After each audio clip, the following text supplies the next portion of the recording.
Hello guys, welcome to the civil study hub. आज के lecture में हम मेकिंग ऑफ द कॉन्स्टिट्यूशन पढ़ेंगे, जो कि एम लक्ष्मीकांत की हम समरी या इम्पॉर्टेंट पॉइंट्स को कवर करेंगे। सबसे पहले हम देखेंगे डिमांड फॉर कॉन्स्टिट्यूएंट असेंबली। सबसे पहले जो आइडिया प्रपोज किया था कॉन्स्टिट्यूएंट असेंबली का, वो दिया था एम.एन. रॉय ने 1934 में। एम.एन. रॉय जो थे ये फाउंडर रहे हैं कम्युनिस्ट पार्टी ऑफ इंडिया के। उसके बाद जो ऑफिशियली डिमांड की थी वो इंडियन नेशनल कांग्रेस ने 1935 में की थी, और ब्रिटिशर्स ने एक्सेप्ट की थी डिमांड अगस्त ऑफ 1940 में सबसे पहले। और जो कॉन्स्टिट्यूएंट असेंबली बनी थी वो बनी कैबिनेट मिशन प्लान 1946 के अंडर। अब हम कैबिनेट मिशन प्लान देखते हैं। कैबिनेट मिशन प्लान जो इंडिया में आया ये 1946 में आया। इसमें 3 कैबिनेट मेंबर्स थे, 3 कैबिनेट मेंबर्स। 1946 में ब्रिटिश ने कैबिनेट मिशन प्लान इंडिया भेजा।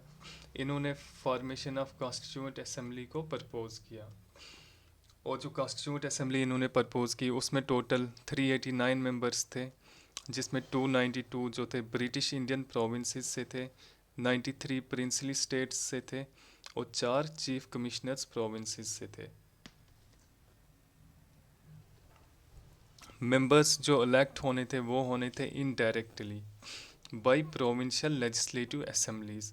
मतलब लोगों ने जो प्रोविंशियल लेजिस्लेटिव असेंबलीज के मेंबर्स को इलेक्ट किया था, उन्होंने आगे करने थे कॉन्स्टिट्यूएंट असेंबली के मेंबर्स को इलेक्ट। और कैसे करना था?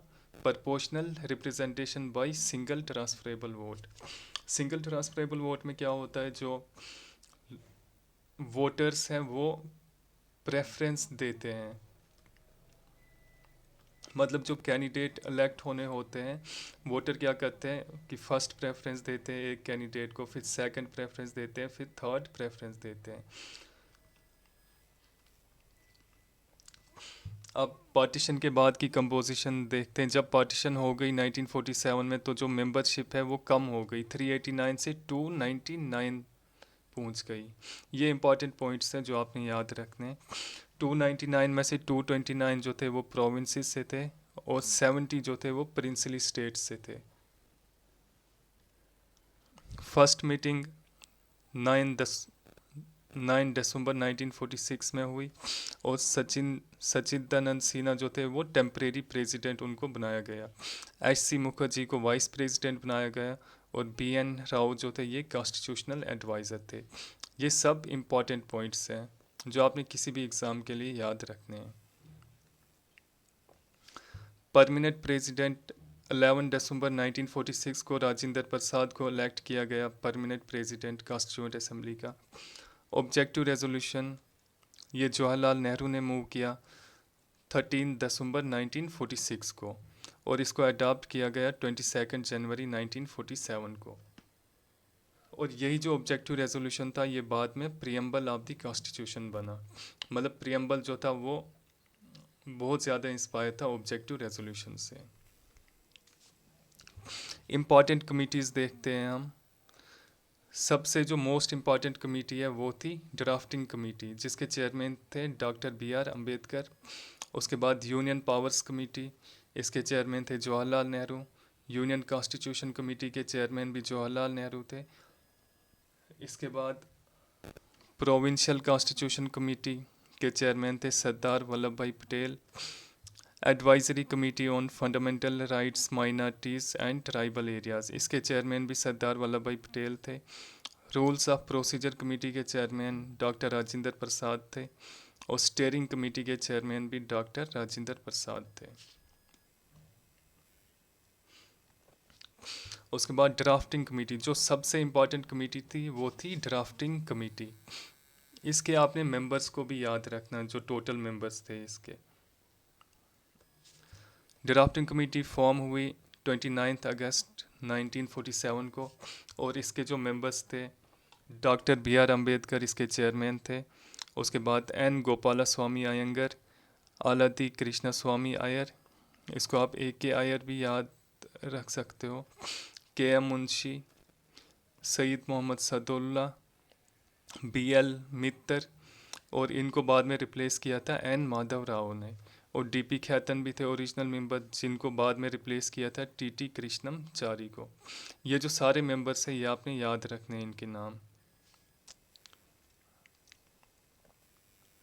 एडॉप्शन ऑफ द कॉन्स्टिट्यूशन, सबसे पहले जो ड्राफ्ट पब्लिश हुआ था वो हुआ था फरवरी 1948 में।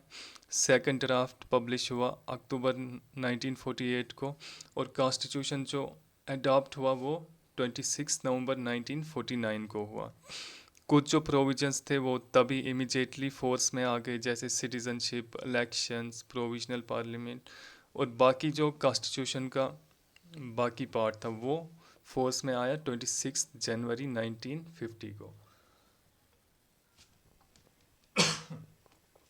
और इसी डे को हम रिपब्लिक डे भी मनाते हैं। 26 जनवरी को क्यों चूज़ किया था कॉन्स्टिट्यूशन की कमेंसमेंट के लिए? क्योंकि इसकी हिस्टोरिकल इम्पोर्टेंस है। इसी दिन 1930 में जो पूर्ण स्वराज या कंप्लीट इंडिपेंडेंस डे भी सेलिब्रेट किया था। जो लाहौर सेशन हुआ था INC का दिसंबर 1929, उसमें एक रेजोल्यूशन अडॉप्ट किया था कि अब से जो INC का गोल होगा वो होगा कंप्लीट फ्रीडम या पूर्ण स्वराज। और ये जो लाहौर सेशन हुआ था इसके प्रेसिडेंट थे जवाहरलाल नेहरू। ये भी इम्पॉर्टेंट है जो आप मॉडर्न इंडिया में पढ़ोगे। अब जब कमेंसमेंट ऑफ द जब कॉन्स्टिट्यूशन फोर्स हुआ तो जो इंडियन इंडिपेंडेंस एक्ट 1947 और जो गवर्नमेंट ऑफ इंडिया एक्ट 1935 और इनके जितने भी अमेंडिंग या सप्लीमेंटिंग या लेटर एक्ट्स थे वो सब रिपील हो गए। एक एक्ट जो था जो कंटिन्यू रहा वो था the abolition of privy council jurisdiction act 1949।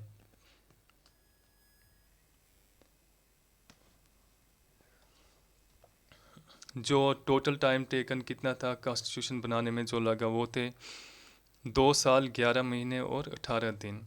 11 sessions total रहे, 165 सिटिंग डेज। और ड्राफ्ट कॉन्स्टिट्यूशन को कंसिडर किया गया 114 डेज के लिए।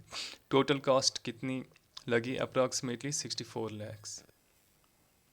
अब कुछ इम्पॉर्टेंट फैक्ट है जो आपने याद रखने। जो ओरिजिनल कॉन्स्टिट्यूशन था इसमें 395 आर्टिकल्स थे।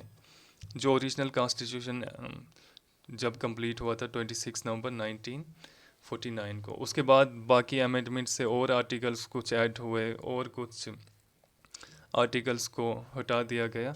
लेकिन जो ओरिजिनल कॉन्स्टिट्यूशन था उसमें 395 आर्टिकल्स थे, 22 पार्ट्स थे, 8 शेड्यूल्स थे। इसको साइन किया था 284 मेंबर्स ने। और कॉन्स्टिट्यूशन जो ओरिजिनली लिखा हुआ था वो इंग्लिश में लिखा गया था और हिंदी में। BR अम्बेडकर को chief architect of the Indian constitution भी बोलते हैं। और 26 नवंबर को ऑब्जर्व किया जाता है एज कॉन्स्टिट्यूशन डे। शॉर्ट में देखते हैं जो हमने पढ़ा। 1934 को MN रॉय ने सबसे पहले प्रपोज किया कॉन्स्टिट्यूएंट असेंबली। 1946 को कैबिनेट मिशन प्लान इंडिया में आया। फर्स्ट मीटिंग हुई इसकी 9 दिसंबर।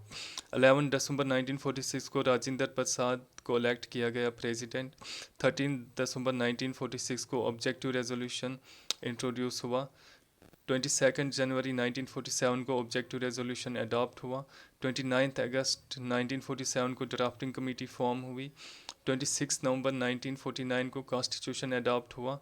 और 26 जनवरी 1950 को कॉन्स्टिट्यूशन फोर्स में आया, इंटायर कॉन्स्टिट्यूशन। कुछ जो पार्ट्स थे वो तो 26 नवंबर 1949 को ही फोर्स में आए थे। पास्ट ईयर का क्वेश्चन देखते हैं।